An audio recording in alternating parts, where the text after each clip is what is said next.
compassion practice is challenging. It is difficult. And we typically don't do it just because somebody said, okay, do it this week. You know? So metta, you can always do metta. Feels good, people like it, it's always appropriate. Compassion, it's really a practice like, okay, you're sitting there, you're watching the news and something horrendous happens. Okay, and it's like, okay, what are you going to do? So we can repress, we can deny, or we can move into. Somebody calls you up on the phone, something really bad happened to them. Okay, like how are you going to respond? So it's training ourselves to respond with compassion. But compassion is always difficult because, remember, it has two key components to compassion. Does anybody remember what they were? Hopefully that was part of what you talked about last week, right?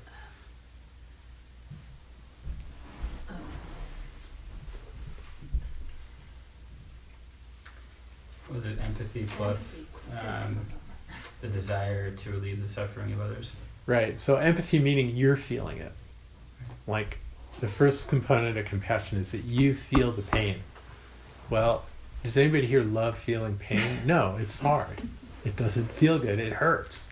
So right away, there's an obstacle to doing this practice because if you're doing pity practice, you don't have to feel the pain. You keep the pain out here. You keep it's poor you, poor me, whatever. But compassion is that we're dropping the barrier. There's no barrier. So it hits us. There's pain. And then there's the response of, oh, I wish that I could make this different, better, help, cure, whatever. The problem with that is that most of the time we can't. It's a wish, but this is very humbling, which is also not a feel-good kind of experience, right? To realize just how powerless we are in the face of most suffering. All we can do is wish, but we can't really do that much. Occasionally we can, which is great. And if you can, then maybe get off our butts and stop practicing and actually do something is a good thing to do. But for the most part, a lot of times we can't, even if it's somebody really close to us. So neither of those two components feels good. Nobody wants to feel pain and nobody wants to feel powerless. So taking on this practice is challenging. The thing is that we are going to be faced constantly with our own suffering and with other people's suffering. And is there a better response than this? No, there really isn't. If you look at all the different options, shutting down, repressing, denying, trying to fix people, giving people advice, most of that stuff doesn't work that well. Being angry, complaining. Compassion actually gives us a place to stand, and it opens our heart. So even though this practice is challenging and difficult, so all of you reported difficulty with it, right? Well, that's the first step. It is difficult. But if you stay with it, and you don't have to practice it like artificially, you can practice it when it's there. When somebody tells you something bad happened, or when something's bad happening for you, or when you watch the news, etc., then you can practice it then. Just see if you can connect to, oh, that hurts, and I wish I could do something. May you be free from suffering. May I be free from suffering. May we all be free from suffering. And see if you can practice that. It doesn't need to be for a long time. See if you can incorporate that into your response. Train that into your response. And let yourself feel it. Yeah. So if you feel the pain and you know there's nothing, this is hopeless, you can't change it, and you tell yourself, may I be free from suffering, it's the next response that you don't feel the pain anymore. No. So that's kind of, that means what, yeah, to me it feels like when I tell myself, may I be free from suffering, so I will be free from pain, but maybe I don't understand. Well, there is a difference between pain and suffering, and that gets into insight or mindfulness practice. Yeah. But that's not even where we're going with this practice. This is really about opening the heart. This is really about not feeling separate, not being separate. It's realizing that we're all in this together and life is difficult. And that avoiding it or denying it or walling ourselves off from that is a bigger suffering than feeling the pain that is there to be felt. If we wall ourselves off from pain, if we close down our hearts and stop caring, stop feeling, stop letting things affect us, that's a bigger penalty, that's a bigger suffering than to be open and feel the pain. So that's kind of where this practice really lives. We're trying to open to what is, open to life. And this is the downside. Now the upside is what we're going to cover later tonight, because, traditionally life was the 10,000 joys and the 10,000 sorrows. That's life, It's both. You don't get a life that comes with one and not the other. Hopefully you get the good. So the idea is, how open can we be? Because the pain of being open is definitely intense, but the pain of being closed is way worse. The pain of being shut down and completely impervious, that's a much worse pain. Sounds kind of good, though. It does.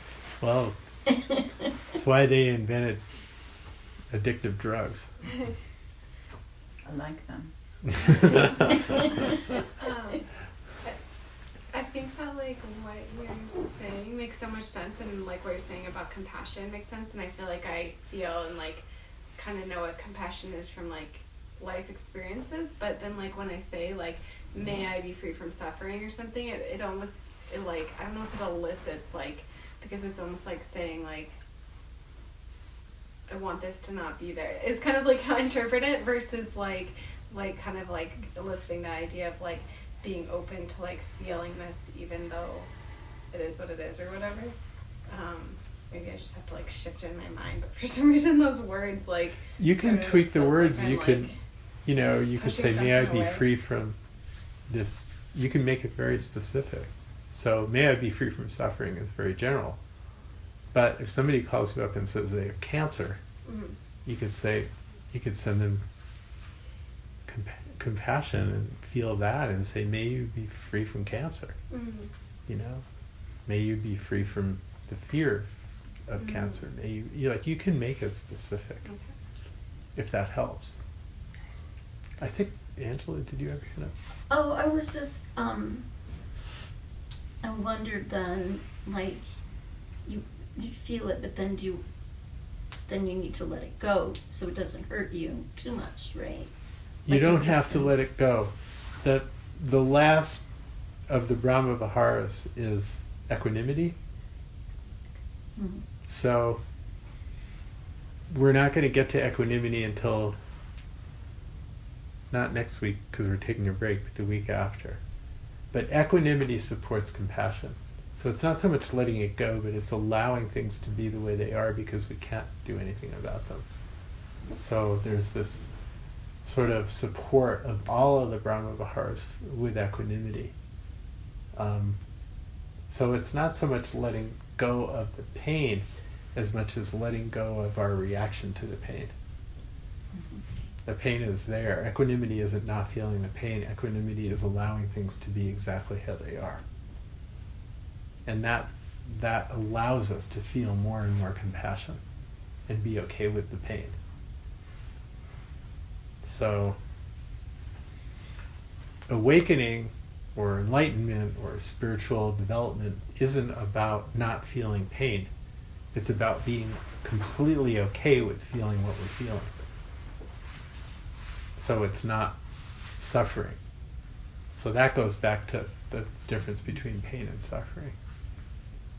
So I don't want to jump too much ahead. We already have 2 things to cover tonight, and if we try to do equanimity, it's going to get really busy. But it's definitely what you're saying is super important.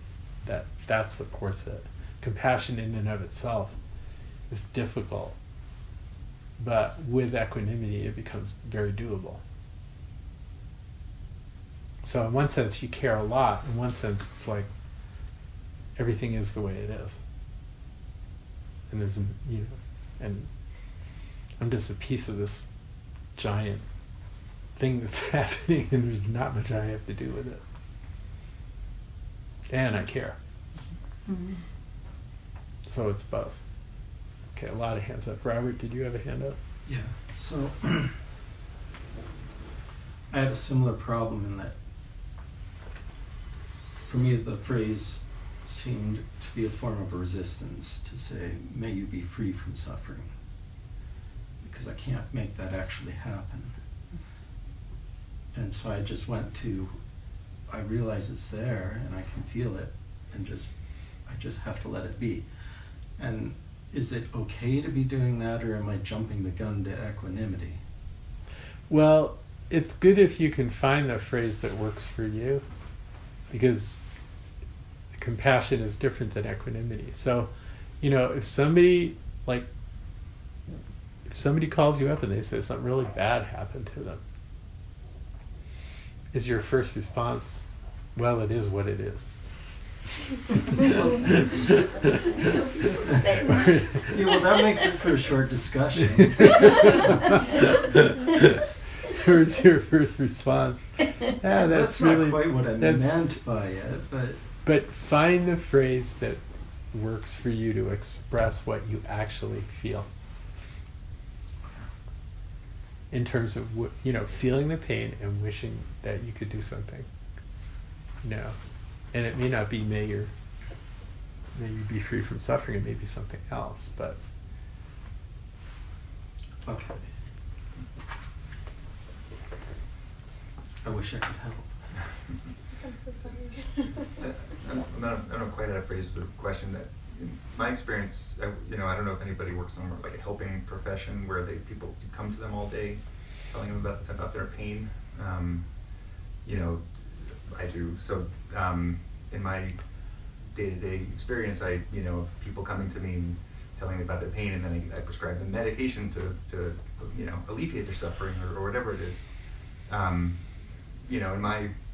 think some of my resistance and maybe my fear is getting burnt out on so much compassion all day long. I don't know what your response to that might be. Well, that's where the equanimity comes in. Mm-hmm. That's why it's in here. So we have to do things in a certain order because we can't do everything all at once. But if we could do everything all at once, we would do equanimity with compassion. But you just have to wait. But it is absolutely the bedrock of our capacity for compassion is equanimity. That we can hold both. We care and we're completely okay. Because what you're saying is otherwise it's total burnout. There's just so much energy, and then so we're holding both. I really care, I really wish I could help, I'm feeling the pain, and it is the way it is. It is what it is. Which is not necessarily the equanimity phrase, but it's close to that. Can you distinguish again between empathy and compassion? Well, empathy is the first part of it. Empathy is feeling the pain of whoever, whatever's suffering, whether it's our own or somebody else's. And then there's the wish to help, the wish to make it better. which is not empathy. It's something totally different. And those two together are considered what compassion is. Okay. It's a combination. It's a movement. The movement's like this. Mm. You know, it comes in, it affects us, and then we have this wish. Yes. I guess the question, since we talked before about metta, you can feel compassion and happiness. So that means feeling pain can also mean may I be happy. Is that does that work together for you? You mean metta and compassion simultaneously? Yeah, because that kind of is to me a contradiction. So that's why I'm asking. Well, That's why compassion- you can go back to Compassion is a particular subset flavor of metta. okay. Okay? Metta is well-wishing. Compassion is well-wishing. Okay? Compassion is well-wishing for suffering. Metta is just pure well-wishing. So it's a subset of it. It's not separate. It's just more particular. But because we're feeling pain, it's harder. Okay, I see. Okay. Now what we're gonna, if we talk about gratitude and sympathetic joy, that's also a flavor of metta. It's well-wishing, but it's very positive, and it feels good because the content now is not suffering. It's good stuff. But they're both flavors of metta. Does that make sense? Yeah, I think so.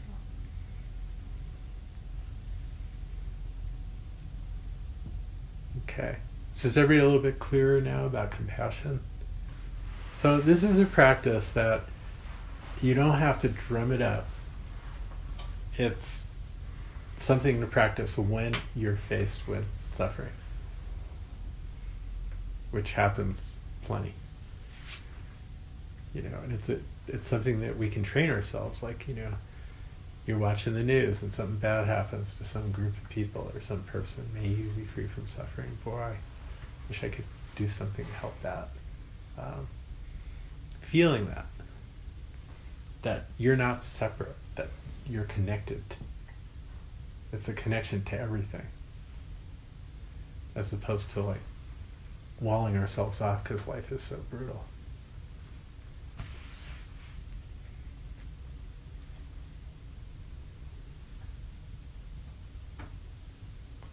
So that's the downside, right?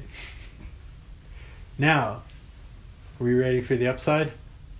Yeah? Okay. So the upside is really different for myself and for everybody else. When something good happens to you, I can say, that's great. I hope it keeps going. That's my best wish for you. If something good happens for you, it's like, that's great, I hope you get more. Now, if something good happens to me and I say, that's great, I want more, what's that? That's craving. That's not good. Okay? That becomes an attachment to wanting more. And we always want more when, if somebody gives us if somebody gives me a chocolate chip cookie, guess what happens to me? I want another one. That's just what happens to me. I want another one. If you've got two in your hand and you give me one, that's very sweet of you, but I want the one that you have for yourself too. So we don't want to. That's not what we want to cultivate in ourselves. Okay, what we want to cultivate in ourselves is gratitude. Thank you for the cookie, not give me the other one. Okay? That makes sense? Mm-hmm. But for you, if somebody gives you a cookie, it's like, cool, I hope they give you another one. You see the difference? So the practice is actually quite different in a way that none of the other practices are different. So if we start with ourselves, then the practice is gratitude. And this is an incredibly powerful, positive, wonderful practice, because unfortunately, the way that nature, evolution designed our brains is that we have what's called a negativity bias. Has anybody ever heard of the negativity bias? Yes. Yeah. Okay. So, because it's better for survival to think about what you don't have and what you need and what is wrong and what needs to be fixed and what needs to be invented and what needs to be created and all the work that needs to be done. That's what drives evolution. That's what drives survival. But that doesn't drive happiness, right? Because we're just sitting around thinking about our half-empty glass. And so one of the things that this practice is really designed to do is to refocus, to deliberately try to refocus our brains and our minds and our nervous systems on what we do have and being grateful for it and appreciating and enjoying it, that the glass is also half full rather than just being half empty. So gratitude practice is really trying to improve that balance, that imbalance, the way that our perceptions are designed, because our perceptions are designed to drive survival in really harsh circumstances where humans used to live, like short, brutal lives. Proto-humans, proto-mammals, where our evolutionary biology actually came from. It didn't come from 21st century comfortable, safe living. It came from eat and be eaten kind of survival. And so it demanded that people were always focused on what had to happen, what needs to happen, what could happen, what might happen. And now we're always like, and life is much easier. We live much longer and our needs are met in a much more sophisticated way. So, but we're still programmed to always be looking for what's missing, what isn't right, what's not. That's the negativity bias. And gratitude is the most powerful direct way to correct that, and by correcting it, we become happier. Rather than saying, oh, I don't have this, and I have this, and I don't like this, and my job sucks, and I don't like my spouse anymore,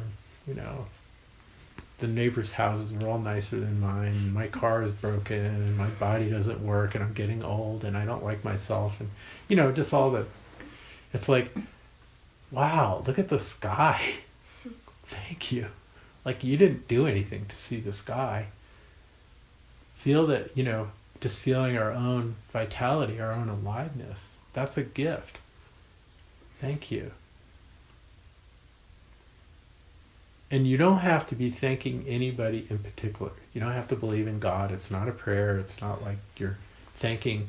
You're just feeling gratitude for, and you're looking at all the things that you have, and not just material things, but, like if you have 2 eyes that work, be grateful for that. That's pretty awesome. There's people that don't, etc., etc. There are so many things that we could be grateful for. It's probably the basis of, where prayer started. I mean, there's prayer like, give me this, please. I need this, I want this.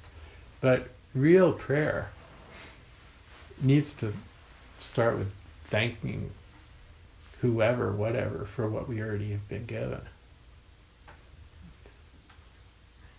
But again, it doesn't need to be prayer because we don't need to put a deity involved here. We can feel grateful just by feeling grateful. We can say thank you without saying thank you to anybody or anything in particular. And also gratitude to other people, and if you eat animals, thank them. They gave something.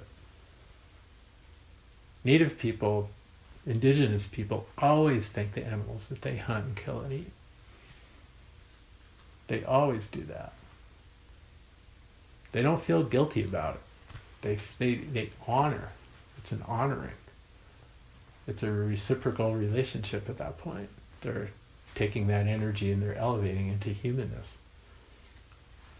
But they're grateful for the energy. So there's so many things that we could be grateful for.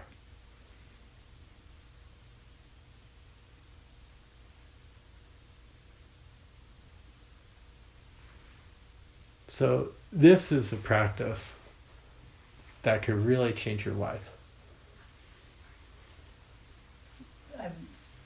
Several spiritual teachers I've listened to over the years have said this is the most profound thing that changed everything for them, a practice of gratitude. Yeah. It's really cool. It's really cool. So this is by no means anything that's particularly Buddhist. This is like pure human. Like this is pure human. Any spiritual tradition has gratitude built in somewhere, somehow. Yeah, like there was a very famous Christian mystic who lived in the 13th century, Meister Eckhart. Yeah, I think he was German. And he said, really famously, he said, if you only ever said one prayer in your life, thank you, that's plenty. That was the only prayer you needed. Just thank you. And this practice makes you happy. It really does, because your glass gets half full, and then it gets full. And anybody that's full glass, that's a good thing, right? We all like that. You know, we don't look at this. It's like, oh, cool! Look at all that water. It seems like it kind of touches on a little bit of that meta feeling. Like if you think about this thing you're grateful for, if you kind of are listing, I'm grateful this gorgeous sunny day, and it creates a feeling. Yes. A positive. This is a flavor of metta. That's what absolutely, this is a flavor of metta. It's a very particular kind of metta, but it is metta. Because it's all well-wishing, positive. But it's not even well-wishing anymore, it's just acknowledging what is already well. So you can do this practice, like, there's several different wordings. You can just say thank you. And again, you don't have to be thanking anybody in particular. You're just going through in your mind, visualizing things. Thank you for this, thank you for that. Visualize what you're being grateful for. You can say, I am grateful for X, Y, and Z, and visualize them. But you can also say there is gratitude for. Like, don't make it about an I or about a self. You can make it like sort of less selfy. Like instead of saying I am grateful for, you can just say there is gratitude for. Like there's gratitude in me for, but you can just say there's gratitude for. And you can visualize the things that there's gratitude for. Or you can just say thank you for. And you can just list things. It's a great way to start a meditation. Like just go through some gratitude, like 4 or 5 things that you're grateful for. And really visualize them, say the words, and feel it.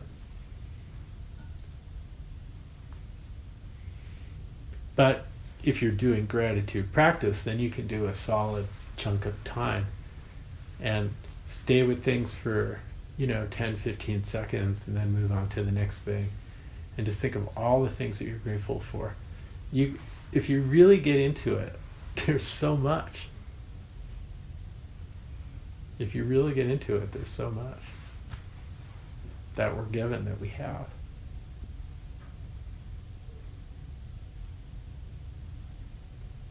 Because we sure know how to sit there and make the list of all the things that we wish were different, that we don't like. Right? That one we can sit and dwell on without any effort at all. So this is trying to balance that. We're not trying to become Pollyannas. We're not trying to brainwash ourselves that things that aren't right are right. That's not the point. The point is that we're trying to balance what's actually out of whack.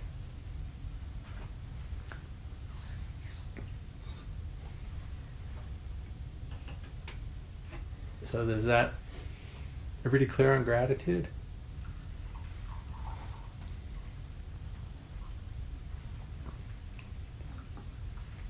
So the flip side of this is, what do we do when good stuff happens for other people?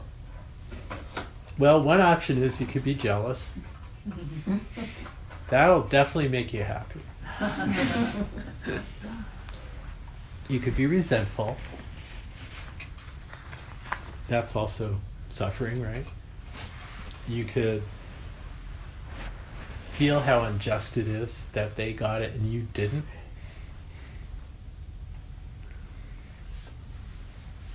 Envy, comparison, etc., etc. So we can go to that place.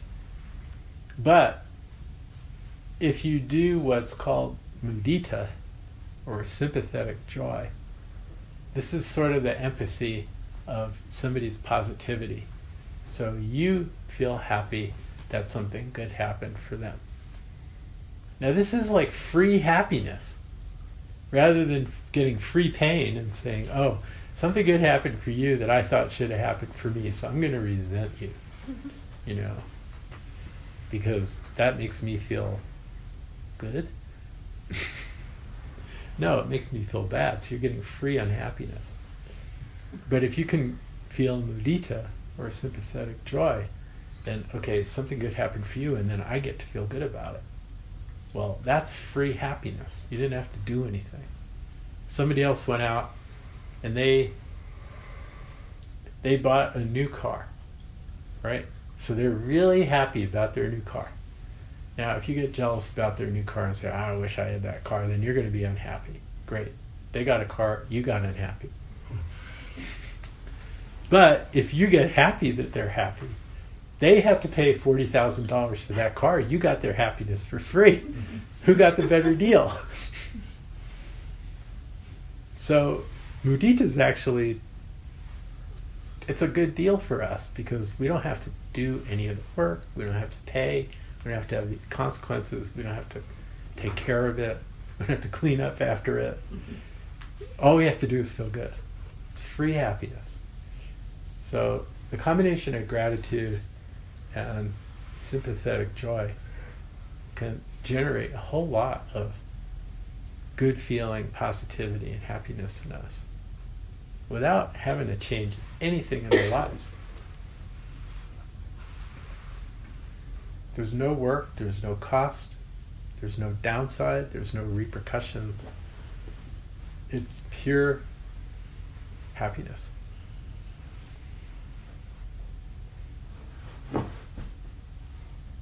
So it's very simple. When something good happens for somebody else, whether it's an individual, somebody you know, somebody you don't know, a whole class of people, may your good fortune continue and increase. May you get your second cookie, you know? May your good fortune continue and increase. I'm happy for you. Right? That's what we say when something good happens for someone, right? I'm happy for you. Well, guess who's happy? I'm happy for you.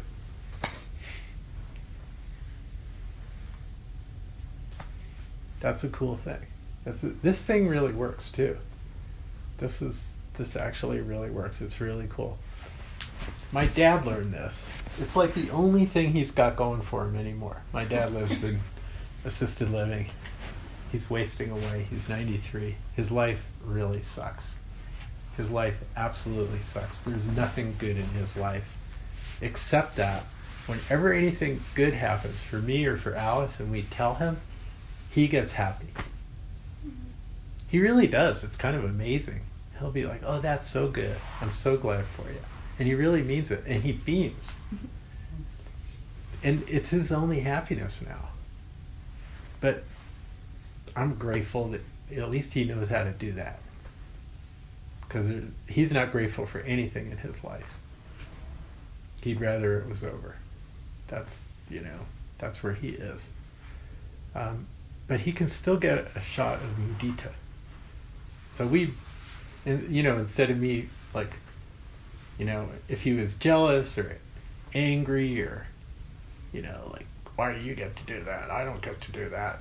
Then I wouldn't want to tell him anything positive. But I like telling him positive stuff because that's the only joy he gets right now, is to say, oh, I'm so glad for you. And he gets that. He really does. I wish it lasted longer. I mean, it's good for 20 seconds. Then he's back in the rut that he lives in, and there's really nothing I can do. I feel compassion. I mean, that's all I can do is feel compassion. 93 is 93. He's not a good advertisement for living that long. But he at least has mudita. He at least knows how to do that. And I'm really glad that he does.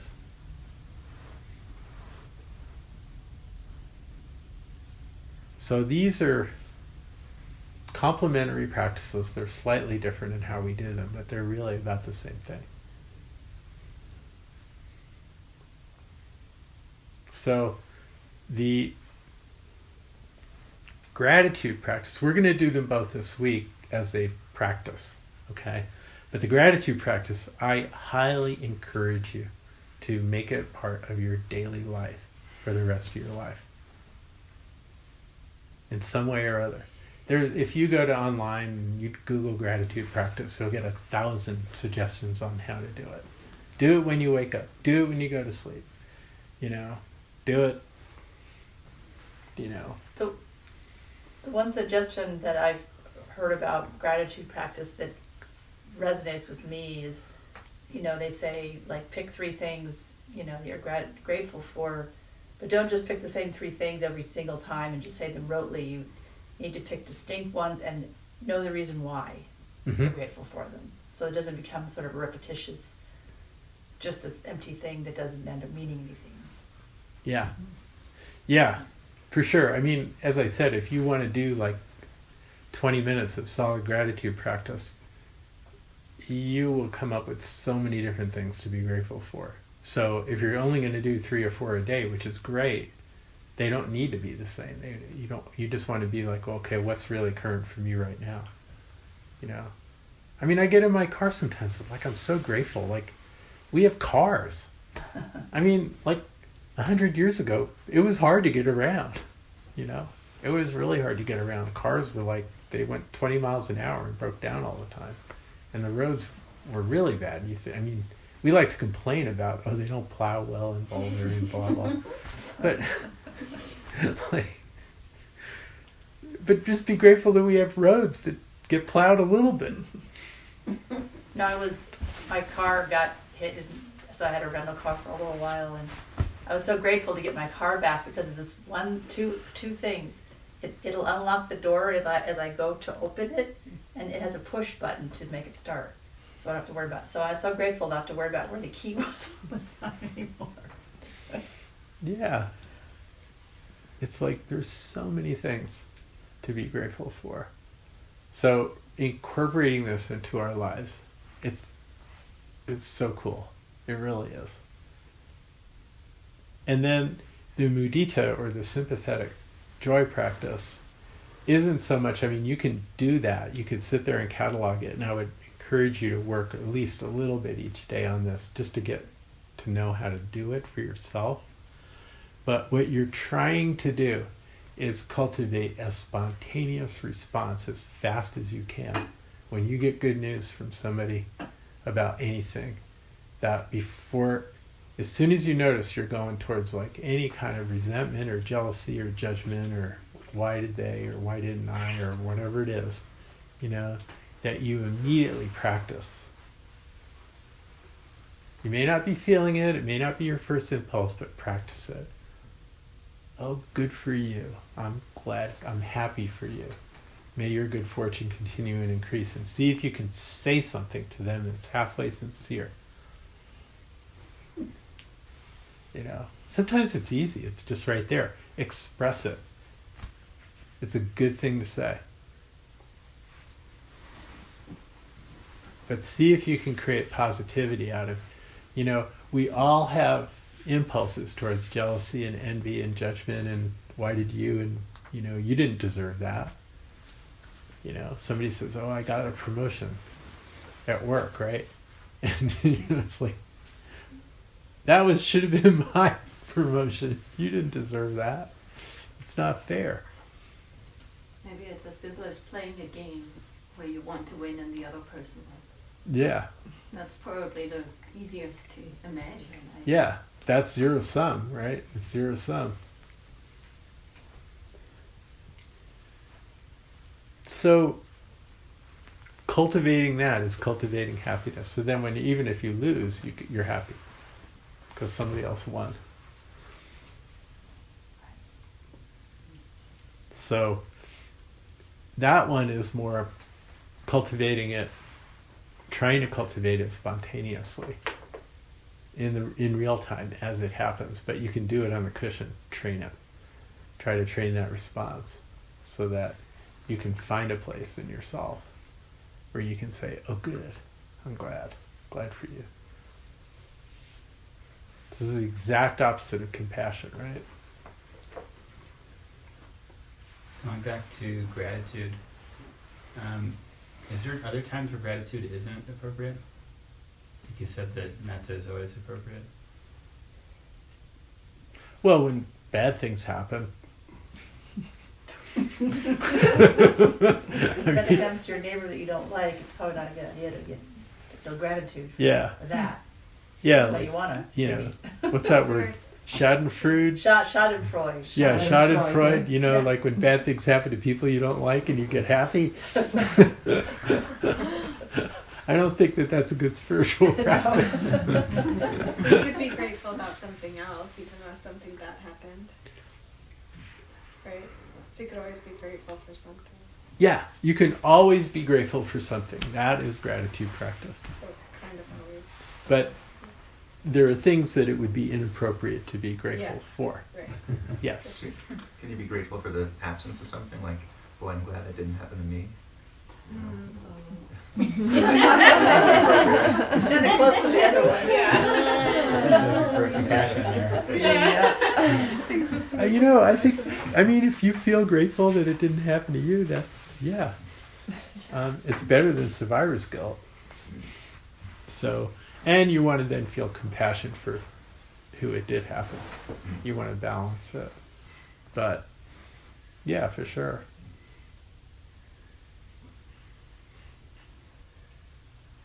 Especially if it's not zero sum, if you were in a situation and some people got hurt and some people didn't, you can certainly be grateful that you got hurt, that you didn't get hurt, and you can feel compassion for those that did get hurt. Mm-hmm.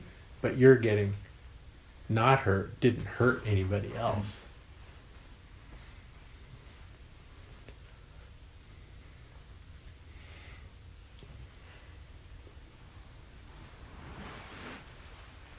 So can you see the power in this?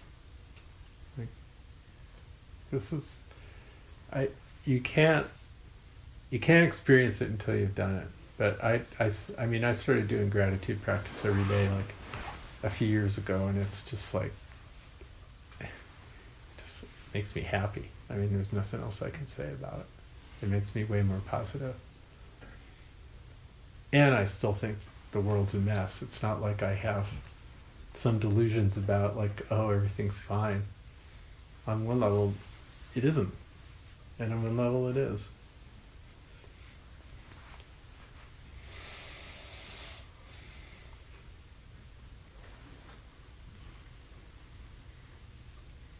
And we're not helping anybody by not tapping into what we're grateful for, what we have to be grateful for, and to feel positive about that.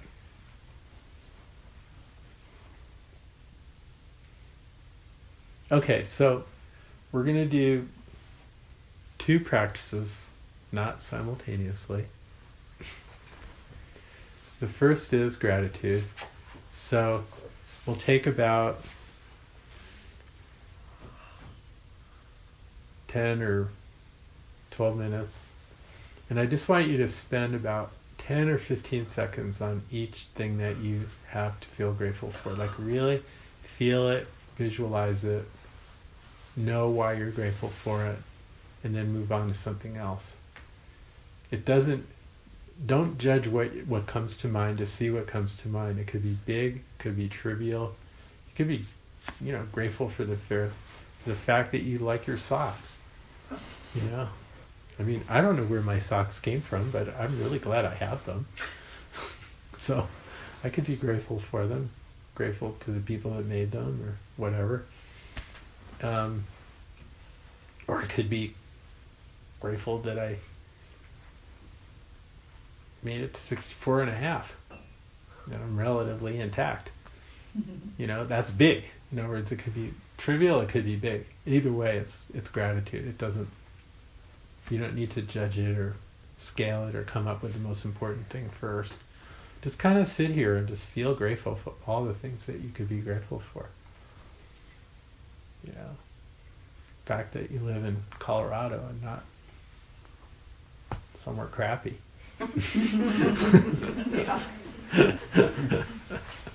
Or the fact that you found the Dharma. That's something to be grateful for. So just spend about 10 or 15 seconds on each thing, really feel it, visualize it, and then move on to something else. So if we did 10 minutes, that's like 40 things. That's not a lot. There's hundreds of things that you could feel grateful for. So you shouldn't run out.